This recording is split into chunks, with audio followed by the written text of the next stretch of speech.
결국 사퇴입니다. 기사 보시죠. 1일 1 의혹 김병기 민주당 원내대표 결국 사퇴했다라는 겁니다. 김병기 원내대표 어제 오전 9시 30분 원내대책회의 자리에서 바로 입장을 밝혔죠. 직접 들어보실까요? 국민 여러분께 먼저 깊이 고개 숙여 사죄드립니다.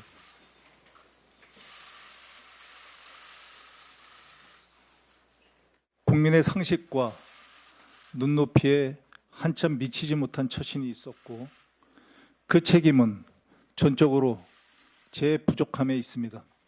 연일 계속되는 의혹 제기의 한복판에 서 있는 한 제가 민주당과 이재명 정부의 걸림돌이 될 수밖에 없을 것입니다.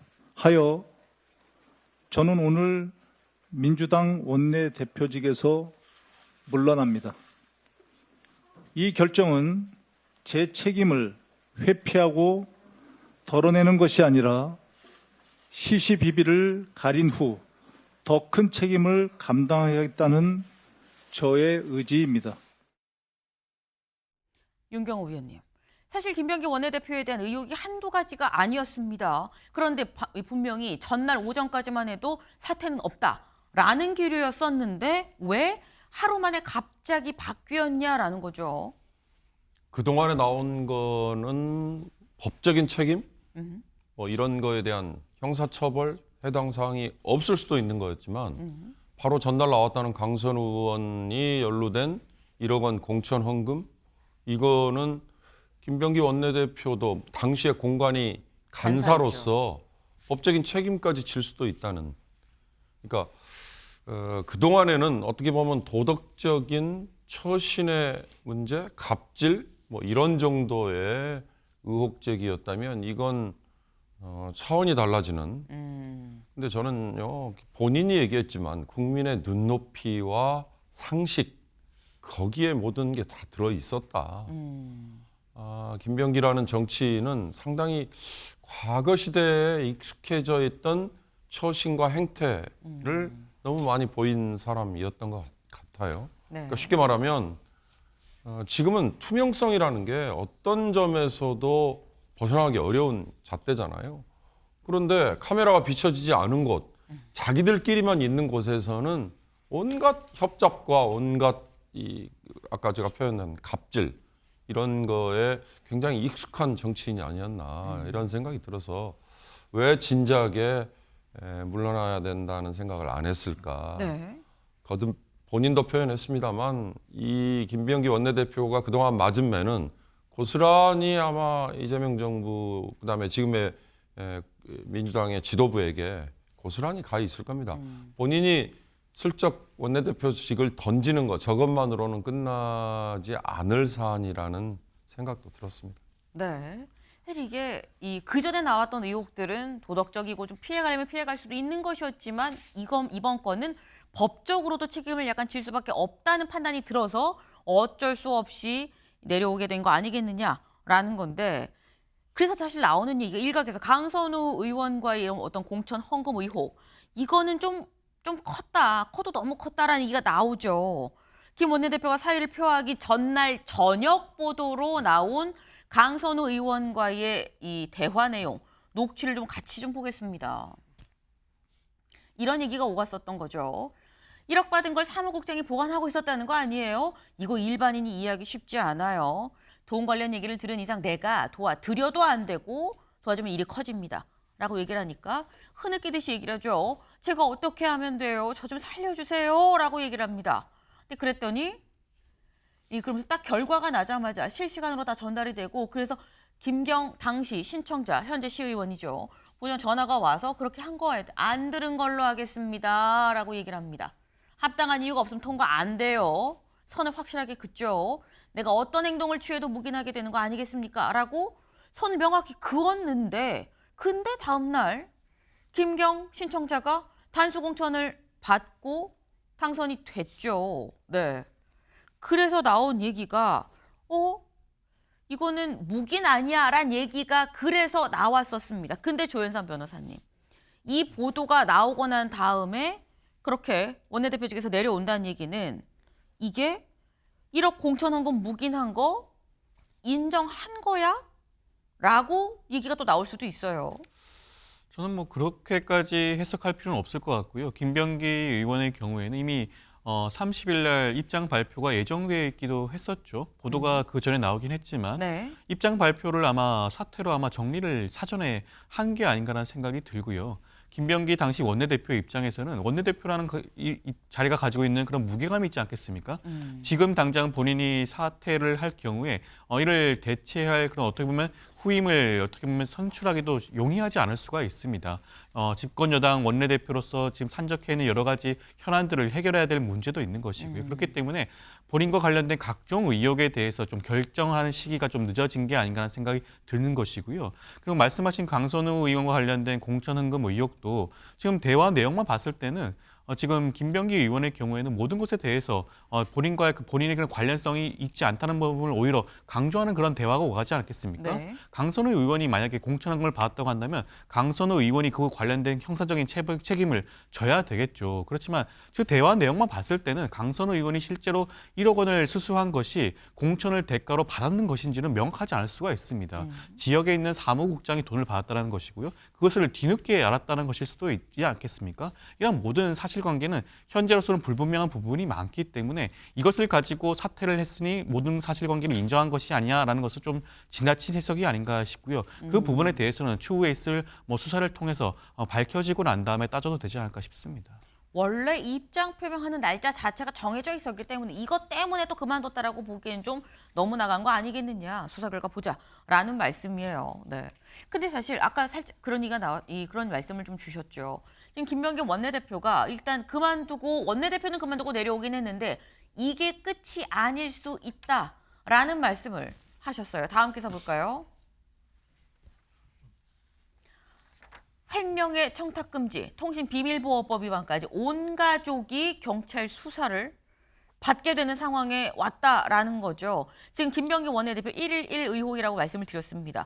그동안 누적된 의혹이 10가지, 10가지가 넘는다라는 이 카운트도 있고요. 보겠습니다. 김병기 의원과 가족 관련 일단 김병기 의원 당사자 본인에 대해선 대한항공 제공 호텔 숙박권 이용, 쿠팡 대표와의 오찬 인사청탁, 강선우 의원의 금품수수 묵인, 배우자의 업무 추진비 유용 은폐 부분에 의혹이 있는 거고요. 배우자에 대해선 특혜를 받은 이 항공사 특혜를 받은 의전 특혜를 받은 거, 병원 특혜 진료, 그리고 구의회 업무 추진비를 본인이 쓴 거, 그리고 동작구 의원과 보좌진한테 업무를 지시한 거, 보좌진 텔레그램 계정을 탈취한 거 아니냐라는 의혹이 있습니다. 장남과 며느리도 또 수사를 받게 될 것 같다라는 거예요. 특혜 의전, 특혜 진료, 특혜 채용, 그리고 보좌진을 본인의 업무에 동원한 거. 장남만 있느냐? 차남도 있죠.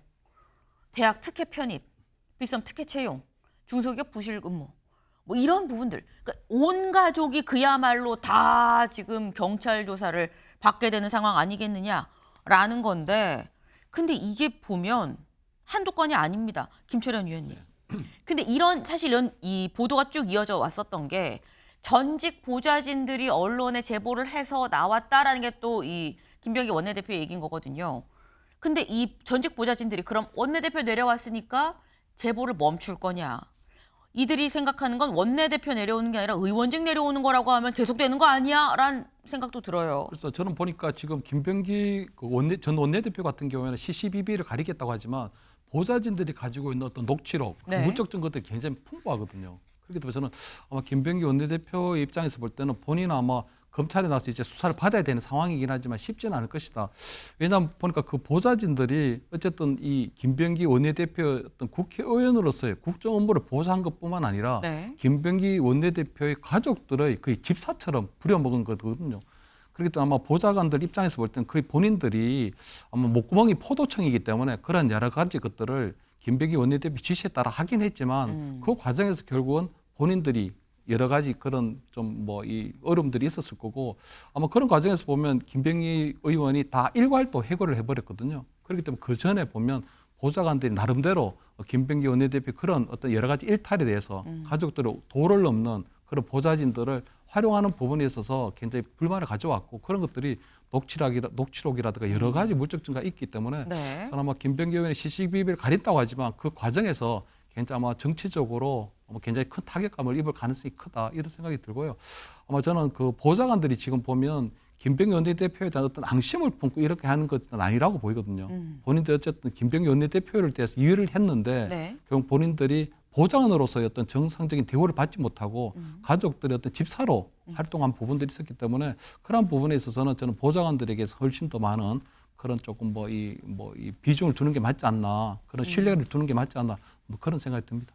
보좌관들이 전직 보좌관들이 단순히 앙심 때문에만 이렇게 한 건 아니지 않겠냐, 또 합당한 이유가 있어 보인다라는 취지로 지금 개인 의견을 또 말씀을 주셨어요. 근데 일단 그런 부분들이 지금 수사를 통해서 밝혀질 부분이기도 하겠죠.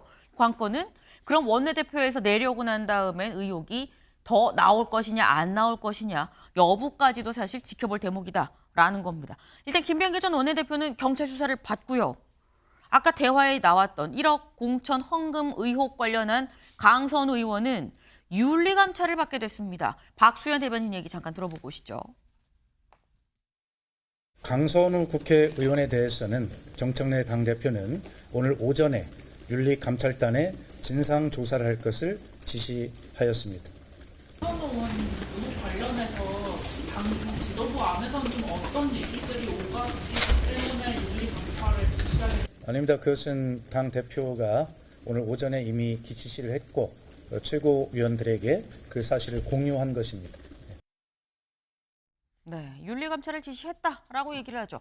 컷오프 대상이 1억 주고 공천받은 의혹 이거 정청래 대표 윤리감찰을 지시했다라는 겁니다. 강선우 의원에 대해서 윤리감찰을 지시했다라는 건데 사실 어제까지만 해도 이 1억 공천 헌금 요 얘기가 나오면서 강선우 의원, 정청래 대표가 사실 이 보좌관 갑질 의혹 관련해서 여가부 장관 후보자로 후보자에서 낙마했을 때 그때 올렸던 SNS 저희가 어제 보여드렸었죠. 잠깐 다시 한번 볼까요? 그때 강선우 의원에 대해서 정청래 대표가 뭐라고 얘기를 했었느냐. 동지란 이겨도 함께 이기고 저도 함께 지는 겁니다. 비가 오면 같이 비를 맞아주는 거죠. 라고 얘기를 하면서 인간적으로 위로합니다. 라고 얘기를 했었는데 콕 집어서 강선우 의원에 대해서 윤리감찰을 지시를 했어요. 네, 송 변호사님. 이건 약간 강선우 의원에 대한 태도가 바뀐 건가라는 생각도 들고 강선우 의원은 그럼 윤리감찰로 들어가면 어떻게 되는 겁니까? 윤리감찰과 사법처리 또 다른 거잖아요. 뭐 당에서는 윤리감찰에 따른 조사와 처분을 받고 네. 그와 별개로 강선우 의원은 수사도 매우 엄정하게 받아야 될 것으로 보입니다. 제가 봤을 때는 형사처벌 가능성도 상당한 것으로 보이는데요. 자, 그런데 평론의 역할은 프레임 밖에 있는 것을 꺼내서 보여주는 겁니다. 지금 정청래 대표의 윤리감찰 지시에는 강선우 의원은 들어가 있지만 김병기 전 원내대표는 빠져 있어요. 우리가 그 부분을 눈여겨봐야 됩니다. 이 민주당 당시 서울시당 공관위는 위원이 15명입니다. 그런데 네. 공관위원장도 외부 인사고 위원회 상당수가 외부 인사였습니다. 보통 그런 종류의 위원회에 가면 간사라든가 상근위원이라든가 상임위원이라든가 이런 사람들이 논의 구조를 주도합니다. 내부 인사들의 말이 힘이 있는 것이죠. 김병기 의원 그 당시에 서울시당 공관위 간사였습니다. 그런데 단수공천을 결정하기 하루 전날 강선우 의원과 이렇게 28분 56초에 걸쳐서 장시간 대화를 나눴습니다. 그리고 1억 원의 돈이 왔다는 걸 알고 있었습니다. 그런데 다주택자인 김경 시의원 공천 신청자를 원칙대로 컷오프 시키지 않고 단수 공천을 줬거든요. 그러면은 그 논의에 핵심적으로 관여했다고 평가받는 김병기 의원에 대한 윤리감찰이 이루어져야죠. 그걸 쏙 뺀 겁니다. 그걸 봐야 되고 아마도 민주당 내부에서는 저 녹음 파일을 보는 순간 저게 저런 것 하나만 있을까라는 생각이 머릿속에 스쳐 지나갔을 겁니다. 그런 인식을 방증하는 것이 정청래 대표의 태도입니다. 그렇기 때문에 민주당원들이 우리 당은 그런 당 아니야. 저게 아주 예외적인 일이야 라고 말하고 싶다면 네. 그 자존심을 지키기 위해서라도 정청래 대표에게 김병기 의원에 대한 윤리감찰 그리고 더 나아가서 김병기 의원과 강선우 의원에 대한 형사고발을 하라고 촉구해야 됩니다. 그게 민주당원들이 자존심을 회복하는 지름길입니다. 네. 지금 이 사안을 봤을 때 사실 강선우 의원에 집중할 게 아니다. 왜 강선우 의원만 윤리감찰에 들어가고 김병기 원내대표는 안 들어가느냐라는 거죠. 기자들이 안 그래도 그 점을 직접 물어봤습니다. 민주당에서 뭐라고 얘기를 했는지 직접 들어보시죠. 그동안 말이 잘 통하지 않는 국민의힘과 내란 잔재 청산 개혁 입법을 하느라고 김병기 원내대표가 참 수고가 많았습니다. 앞으로 잘 수습하고 헤쳐나가시기를 바랍니다. 다만 김병기 전 원내대표에 대한 윤리감찰은 별개의 문제입니다. 예, 김병기 전 원내대표에 대해서는 윤리감찰을 지시하지 않았다는 뜻입니다. 이미 이제 정치적으로 책임지고 사퇴를 하셨으니까 당장 뭐 그런 결정을 하기에는 좀 이르다라고 판단하신 것 같습니다. 네. 일단 김병기 원내대표까지 조사, 윤리감찰에 들어가는 건 좀 너무 이른 거 아니겠느냐, 좀 사안이 또 다르다라는 취지의 얘기도 해요. 조현삼 변호사님. 김병기 원내대표는 사안이 달라서 윤리감찰에 안 들어가는 겁니까?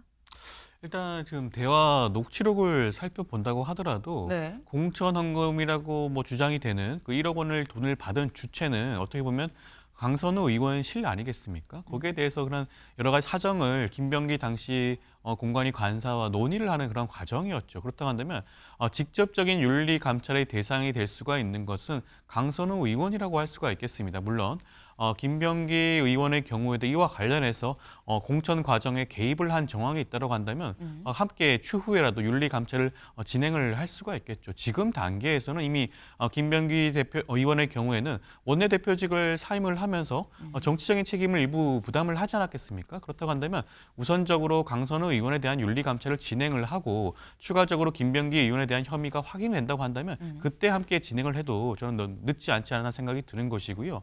그리고 윤리 감찰이라는 것은 민주당 내에서 어떻게 보면 외부 기관으로 존재를 하는 것입니다. 네. 직접적으로 우리가 그 중간에 조사 보고를 중간 보고를 한다거나 그런 것도 아니에요. 그렇기 때문에 아마 공정하게 그 관련해서 윤리 감찰이 진행이 되지 않을까 싶습니다. 네. 진행 상황에 따라서 들어갈 수도 있고 안 들어갈 수도 있는 그런 상황이지 않겠냐. 꼭 안 들어간다고 볼 것만은 아니다라는 취지로 지금 말씀을 주셨는데 윤리 감찰이 잘 진행이 되는지 여부를 좀 봐야 될 것 같습니다. 다음으로 넘어가 볼까요?